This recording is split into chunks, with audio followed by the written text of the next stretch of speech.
Hello, Virgo. There is no one else like you. I do not say that as the opening line of a comfort speech, not as the kind of reassurance dispensed generically to anyone willing to receive it. I say it because it is the precise, specific, energetically accurate truth of what is coming through tonight, and because the person I am about to speak to you about has arrived at this same conclusion through the only method that produces genuine conviction rather than polite opinion, experience, the lived, accumulated, increasingly undeniable experience of having genuinely looked, not casually glanced, and found nothing that comes close, nothing that carries what you carry, nothing that feels the way you feel, nothing that reaches the particular frequency you occupy and holds it with the same effortless, unperformable, completely unteachable authenticity. They have looked. That is the part I want you to sit with before anything else. This is not someone who has decided you are remarkable without any comparative reference point, without any basis for the assessment beyond the simple fact of your presence.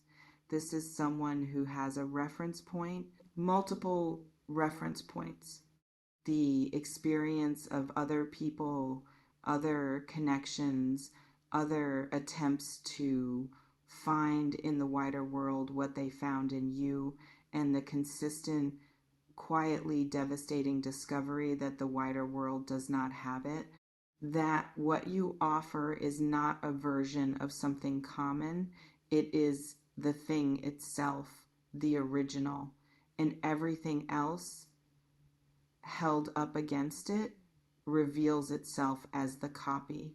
In the old symbolic cartography of the heart's journey, there is an image that appears at the moment when two people's paths converge with a significance that exceeds the ordinary meaning of meeting the image of two stars in alignment, not orbiting each other, not circling in the precarious dance of mutual gravitational pull that can look like intimacy but functions more like captivity, aligned, moving in the same direction at the same speed, with the kind of natural synchronicity that cannot be manufactured by effort or will or the desperate engineering of two people trying to make something work that was not built to work. Synchronicity of this quality has only one origin: compatibility at a level that precedes the relationship itself, that was already present before either person had the language to name it.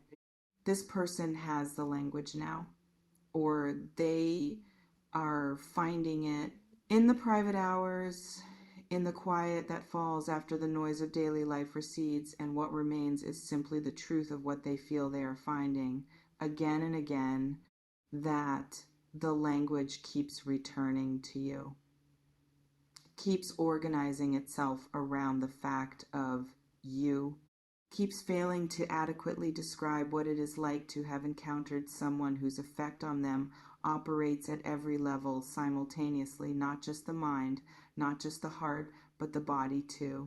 The full, integrated, completely occupied experience of another person reaching every register of your being at once. I want to speak about the physical dimension of this because it is present in the energy of this reading, and it deserves to be addressed with the same honesty and care as everything else, without reduction, without the discomfort that sometimes makes people skip past this particular truth as though acknowledging it were somehow less elevated than speaking about the emotional or the spiritual. The physical is not separate from the rest. It is not a lesser category of feeling, not the body's crude approximation of what the soul experiences more purely elsewhere. It is its own form of knowing, its own form of recognition. The body, in the presence of someone it genuinely responds to, does not lie, does not perform a response that the rest of the person does not share, does not manufacture a pull that has no root in something real. What this person feels in their body when they think of you, and they think of you with a frequency that would surprise you, is not casual. Not the mild warmth of finding someone attractive in the way that many people are attractive, interchangeably, without particular consequence.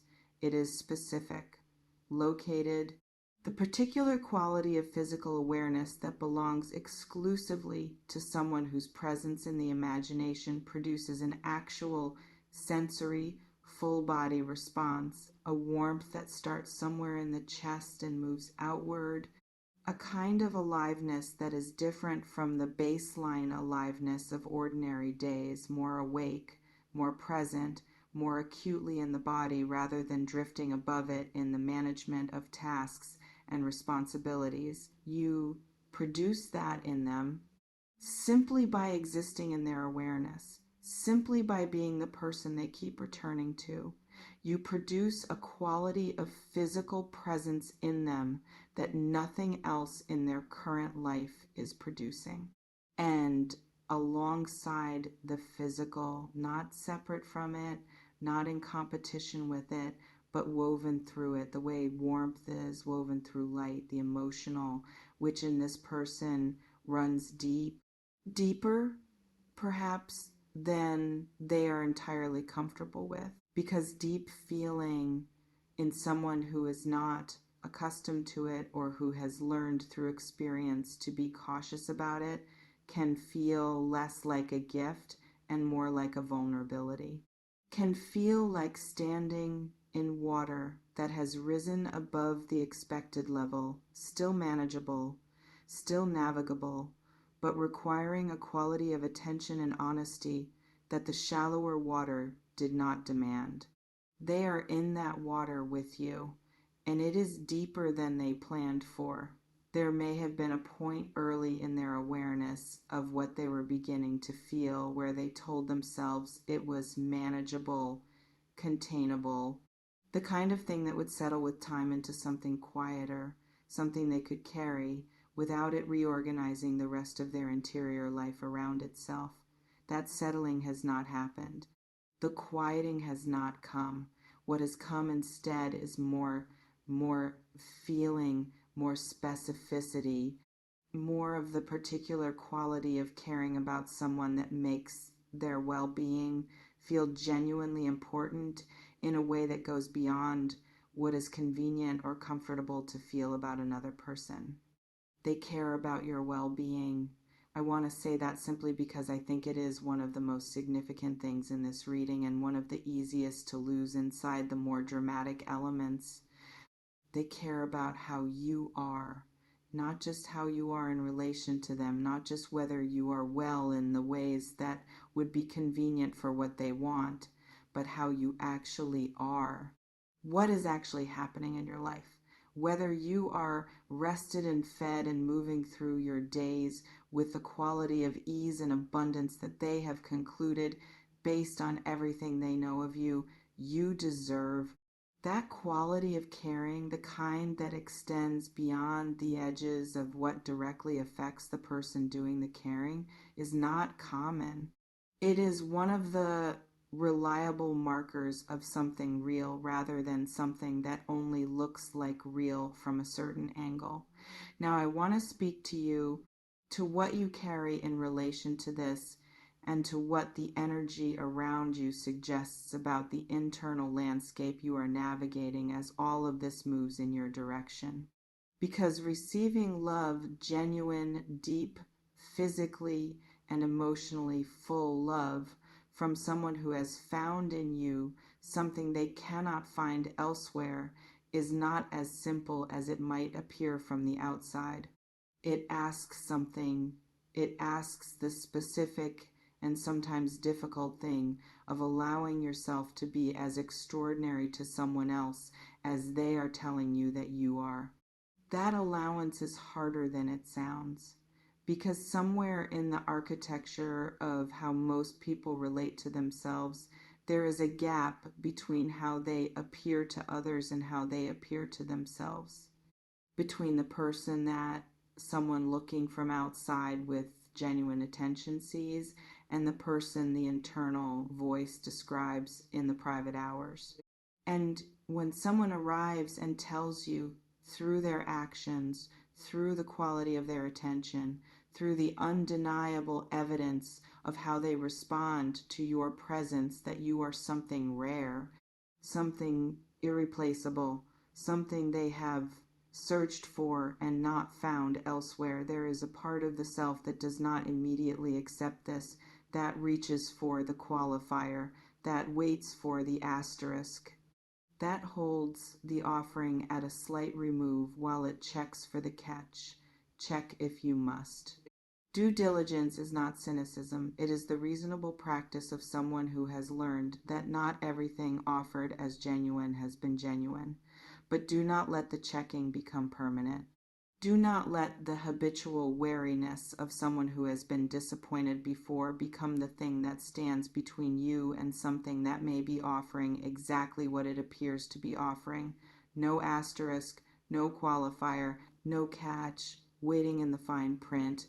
Just a person who has looked at the full, real, unedited version of you and arrived at the specific and considered conclusion that there is no one else like you in the world they have inhabited, and that this conclusion changes everything about what they want their world to contain going forward. You are worthy of being loved this way. Completely physically, emotionally, in the full body, full heart, full attention way that leaves no part of you unacknowledged. Not worthy in the conditional sense of having earned it through sufficient virtue or sufficient suffering or sufficient demonstration of your own lovability. Worthy in the simple, structural, non-negotiable sense of being a person, a specific, irreplaceable, genuinely extraordinary person, but at base, simply a person, and people are worthy of love that meets them fully. That is not a radical claim.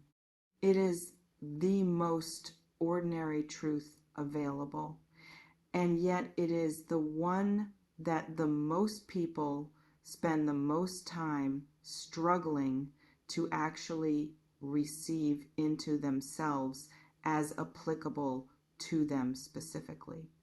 Let it be applicable to you, specifically, personally, without the deflection of false modesty or the protection of held at arm's length receiving. Let what this person feels, this full, genuine, physically and emotionally total feeling that has been building in them through the experience of finding in you what they could not find anywhere else. Let it reach you, not just the surface of you.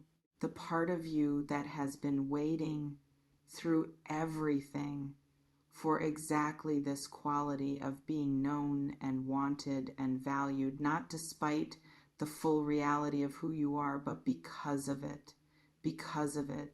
That is the specific thing. Not in spite of your depth, not despite your complexity, notwithstanding your particular and sometimes inconvenient realness because of all of it. Every dimension, the parts you curate and the parts you hide, the version of yourself you present and the version you live with privately, the best days and the difficult ones, the full, unabridged, completely specific human being that you are. That is what this person cannot find elsewhere. That is what makes you irreplaceable to them.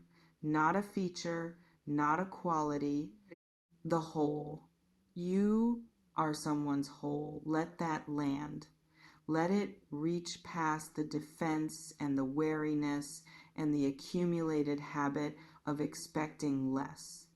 Let it settle in the place it was always meant to reach, the quiet, unhurried, absolutely certain center of you that has known all along what it deserves. even on the days when knowing felt like the most exhausting kind of faith. The faith was right. It has always been right.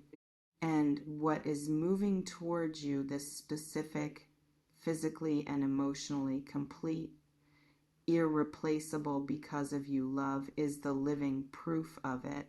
If this found you somewhere real tonight, if something here named what you have been quietly, stubbornly, holding space for trust that completely, subscribe and stay close, because the story of being loved the way you deserve to be loved is one worth witnessing all the way through. And the next reading may arrive at exactly the moment you need it most.